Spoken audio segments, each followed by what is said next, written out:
Hey folks, welcome to a video profiling one of Sonic the Comic's greatest villainous groups, the Brotherhood of the Metallix. If you're not familiar with Sonic the Comic, you should be by now. It was a comic put out by Fleetway over here in the UK in the 1990s, chronicling the adventures of Sonic, Knuckles, Tails and others. The comic was rather bizarre and had a unique vision of Sonic and his world. Despite the fact that the comic ceased to exist decades ago, some Fleetway creations have been gaining traction among Sonic fans in recent years, characters like Super Sonic and Extra Life. In this video, I'm going to be talking about one of Fleetway's greatest villains, Emperor Metallix, and the fearful Brotherhood of the Metallix that he leads. The Brotherhood holds a special place in my heart because they feature in one of Fleetway's greatest story arcs, and in my opinion show how creative the Fleetway team could be. They really used the character of Metal Sonic in a totally unique way. For some reason they decided to rename him Metallix. I don't know why, but you've got to roll with it. It's worth mentioning as well, the Brotherhood are the only aspect of Fleetway that has overtly influenced an official Sonic game, but I'll talk more about that later. Prior to the first appearance of Metallix in the comics, there were a couple of early Metallic Sonic designs, but they all kinda sucked. Metallix, who first appeared in Sonic CD in 1993, is widely regarded to be the best metallic version of Sonic, and for good reason. His design is simple, but very, very effective and iconic. Let's dive right in and see how Fleetway used Metallix, what the Brotherhood of the Metallix is, and who Emperor Metallix is. There was originally only one Metallix based off Sonic CD's Metal Sonic, and he made his first ominous appearance in issue 22 of Sonic the Comic, appearing in a stasis tube looking rather sinister. A couple of issues later, Metallix can be seen in Robotnik's laboratory, decapitating other Sonic robots and proving his worth to his master, Dr. Robotnik. This is all prior to Metallix's big unveiling in issue 25, appearing right at the end of part 2 of a storyline called the Sonic Terminator in a beautiful full-page spread. Surprisingly, Metallix isn't a silent antagonist. Instead, he calls for Sonic's extermination. How do you imagine his voice sounds? Suitably robotic? That's how I imagine it. Thus begins Sonic the Comic's rough adaptation of Sonic CD's story. Metallix's first plan to destroy Sonic starts with him kidnapping Amy Rose while Sonic is relaxing and playing some Super Mario Brothers. Sorry, that's Super Marxio Brothers. Amy is taken by Metallix to Never Lake, which the tiny Miracle Planet orbits above, attached to Planet Mobius by a big metal chain. This is the planet that the entirety of Sonic CD takes place on.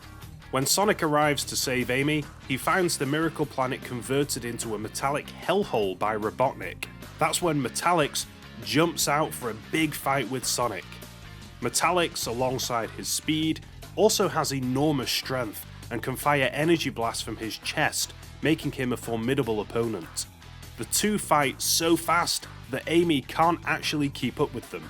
Sonic manages to get the better of Metallix in their first clash, as Metallix collapses in exhaustion. Sonic lets his guard down briefly, and Metallix quickly gets back up, kidnaps Amy, and charges up the giant chain that holds down the Miracle Planet, with Sonic in hot pursuit. Man, after making a few Fleetway videos, I've realized that almost every story involves Amy getting kidnapped. Anyway, on the Miracle Planet, Metallix is able to draw power from the mechanized planet, which makes him an even tougher opponent, affording him a force field and the ability to fire off electrical bolts. This is where things get totally crazy. Sonic is assisted in his battle by a miniature version of Sonic from the future. In a reference to the time-traveling mechanics, the time stones and the shrink ray from Sonic CD, this mini Sonic gives instructions to regular Sonic to use the time stone to travel to the past and prevent the cyber forming of the Miracle Planet. Sonic does just that and returns to the present to pass the time stone to himself to complete the loop. With the Miracle Planet now restored to its natural state, Metallix simply ceases to exist like Marty McFly. It's all incredibly confusing, but it's an earnest attempt to port Sonic CD's time-traveling concept to the comic, particularly the idea that destroying Robotnik's contraptions in the past can lead to a quote-unquote good future. If you're not sure what I'm talking about, you need to go and play some Sonic CD, it's excellent. In a previous video covering Mecha Sonic, I briefly mentioned that during their adaptation of the Sonic 3 and Knuckles story arc, Mecha Sonic appeared in the comic to steal the Master Emerald on Robotnik's behalf. Mecha Sonic is ultimately destroyed by Fleetway's sinister Super Sonic, but before that, he reveals the existence of a clandestine elite brotherhood and claims that the Sonic CD Metallix robot was his brother. Very interesting. This plants the seeds for the Brotherhood of the Metallix storyline. Immediately after the Sonic 3 and Knuckles story, Knuckles disappears into the bizarre special stage and encounters the Chaotix, who are the guardians of the special stage. The Chaotix aren't the only unusual thing that Knuckles finds there. From one of Robotnik's old special stage fortresses charge 2 Metallix robots, tasked with a special mission. They are to gain ownership of the mysterious Omniviewer, a strange TV screen-like ally of the Chaotix team. He's immensely powerful, and allows the Chaotix to travel through different zones, different dimensions, and different times. The 2 Metallix robots successfully kidnap Omniviewer with a Ghostbusters-style device, and take him back to the abandoned Egg Fortress, where, waiting for them, is Emperor Metallix, a large red and gold Metallix robot enshrined on a large, hovering throne, who acts as the leader of the Brotherhood of the Metallix. The Chaotix and Knuckles head off to the seemingly abandoned special stage Egg Fortress to rescue their buddy Omniviewer, and find themselves embroiled in a battle with one singular Metallix robot upon entering. The robot is so strong, he nearly takes out the entire team himself. We get to see some cool fight scenes where a fiery Knuckles launches a steel beam right through one of the Metallix robots. All the while, Emperor Metallix is trying to transfer the power of the Omniviewer to himself, the consequences of which would make him all-powerful and would be pretty dire. Now at this point in the comic, Knack the Weasel is actually the 5th member of the Chaotix, and claiming that he can lead everyone to Omniviewer, leads them all into a trap, resulting in them being surrounded by the Emperor and a gang of 4 Metallix robots. Knack, as it turns out, was bought off by the Emperor, a complete sellout. The Emperor appreciates Knack's efforts, but declares that Knack, along with his former friends, is to be exterminated too. Knack evidently came prepared and pulls out a gun to defend himself. He's blasted before he gets a chance to use it, and Knuckles manages to grab it. Knuckles basically goes crazy and manages to force a shutdown of the entire Brotherhood network. Knuckles and the Chaotix emerge victorious, having saved the Omniviewer, but their victory is short-lived because the backup system boots up and the Brotherhood is instantly back to life. Not only that, but they manage to create a pirate copy of the Omniviewer, meaning they now have the ability to travel through time and space. Only a few issues later, the Brotherhood are already flexing their time travel capabilities as they launch a sudden kidnap of Grimer, Robotnik's genius assistant, and the man responsible for building the first Metallix robot. They want Grimer to develop them a device to utilize the power of the Miracle Planet for their own nefarious purposes. What's funny about this is that while the kidnap is happening, Sonic is busy battling a stupid robot called Mr. Blobnik, no doubt a reference to UK children's television creep, Mr. Blobby. Mr. Blobnik actually succeeds in capturing Sonic by trapping him in a bubble and takes him to Robotnik's base. Robotnik though reveals he pretty much has to let Sonic go and joins forces with him to defeat the greater evil, the Brotherhood of the Metallix, whose plans now worry Dr. Robotnik. Sonic heads off to the special stage to stop the Brotherhood's plans, but he's a little too late. Grimer has already made them a MacGuffin called the Alpha device. As they're all about to leave for the Miracle Planet, Sonic does manage to temporarily take possession of the Alpha device, but ultimately relinquishes it. when the Emperor threatens to kill Grimer. Sonic, Amy, Johnny Lightfoot, and Porker Lewis, the freedom fighters, make their way to the Miracle Planet in search of the Brotherhood, and eventually find a couple of Metallix robots to fight. All the while, the Emperor uses the Alpha device in order to begin the mechanization of the Miracle Planet. This is where things get crazy again.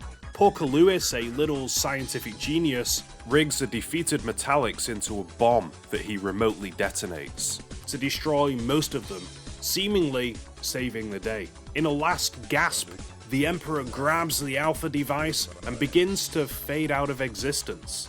Porker Lewis, worried about what the Emperor is up to, charges him and also disappears, along with the entire Miracle Planet. About a month later, the Miracle Planet pops back into existence and Sonic is happy to find Porker Lewis there. Things are not as they seem though. The Omniviewer reveals that the Miracle Planet's appearance is deceptive, and its real appearance now resembles a giant Metallix head. Not only that, but Porker Lewis is also revealed to be a robot too. What's going on? Sonic and the Chaotix defeat this robotic Porker and battle their way through the Miracle Planet to find the Emperor, who's ready to deliver a supervillain style explanation with Porker tied up in the background. The Emperor managed to travel back in time and change the fate of Mobius. Reality begins to set in, and it's revealed that Mobius is now a metallic hellscape crawling with Metallix robots. This is like a bad future in Sonic CD, a really bad future. This is Planet Metallix. Ready for things to get even crazier? Exploring Planet Metallix, Sonic and the Chaotix stumble upon a hooded figure who reveals himself to be Dr. Ovi Kinterbor, the kindly doctor who wanted to save Planet Mobius from pollution before a horrible accident transformed him into Dr. Robotnik. It turns out that during his time-traveling adventures, one fatal event that Emperor Metallix prevented was the creation of Dr. Robotnik. The removal of Robotnik from history ensures the Metallix robots are still created in the past by Grimer, but they're created without Paranoid Robotnik's self-destruct implant. The tragic truth is, Sonic and Kinterbor are allies and friends, but Sonic has to go back in time and cause the creation of Dr. Robotnik again in order to save the present. Sonic has to go back and facilitate the accident that causes Kinterbor to transform into Robotnik. The accident involved chaos energy and a rotten egg that Emperor Metallix removed from the equation. Sonic puts the rotten egg back, and with Robotnik back, the team travel to the present. Most of the damage done to the planet by the Brotherhood is fortunately reversed, but there is still a lot of robots to take care of. Fortunately, with Robotnik back, history has been corrected and the Brotherhood all have a self-destruct implant once again that Sonic uses to disable them en masse, bringing the Brotherhood of the Metallix storyline to a dramatic close. Not learning his lesson about creating dangerous robot clones, Robotnik and Grimer almost immediately reveal their plans to build a brand new Metallix model. This one instead based on Knuckles. The Knuckles Metallix robot would deliver Sonic a couple of ass-kickings in future issues, including taking on Sonic in gladiatorial combat on an alien world. Think Thor Ragnarok if you're a little confused by that. The robot is immensely strong, but not as fast as Sonic. He meets his demise when Sonic escapes from the gladiatorial arena. Metallix, lagging behind, is crushed by a big metal door when in pursuit of Sonic. Another Knuckles Metallix robot appears in issue 139. He successfully kidnaps Sonic, and I think he emerges from the story unscathed. No Metallix robots would appear again in future issues of the comic, but it does seem like this guy survives. The cool thing about the Knuckles variant is that he actually predates the Metal Knuckles who appears in Sonic R by a couple of years. Now, we're nearly all done, but there's just a few one-off Metallix appearances to talk about. Sonic battles a Metallix robot in issue 130, one of a number of villains from Sonic's past, resurrected by Dr. Robotnik. He's dispatched pretty quickly though. The Freedom Fighters also return to the Miracle Planet in one issue, which is still looking all robotic, which is kind of weird. They stumble upon a Metallix robot, only it's not a robot but a bird guy dressed in the discarded shell of a Metallix robot, who Sonic helps to get off the Miracle Planet. It's a nice one-off story. Before we finish things up, let's talk a little bit about the inspiration behind the Brotherhood and the Emperor. The writing team definitely had fun sneaking sci-fi references like lines from Terminator and Star Trek into the Metallix story arc. But the ultimate inspiration for the Brotherhood is the Daleks from the UK's Doctor Who series. The Metallix' tendency to say exterminate and their Golden Emperor are tip-offs to the Dalek inspiration. According to writer Nigel Kitching, the similarity was originally unintentional, but when it was noticed by the writing staff, they decided to run with it. Doctor Who was not particularly popular at the time, it's worth mentioning. There is seemingly a connection between Emperor Metallix and Metal Sonic Kai, the big red robot that appears as the final boss of Knuckles Chaotix, but a direct link between the two has never been confirmed. I always assume there must be some inspiration there. Interestingly, Kitching originally wanted to rename Metal Sonic Metallico, but editor Richard Burton suggested Metallix instead. Why they decided to rename Metal Sonic is not known. The Brotherhood of the Metallix are quite special because they're the only Fleetway concept to gain any traction in the mainline Sonic series.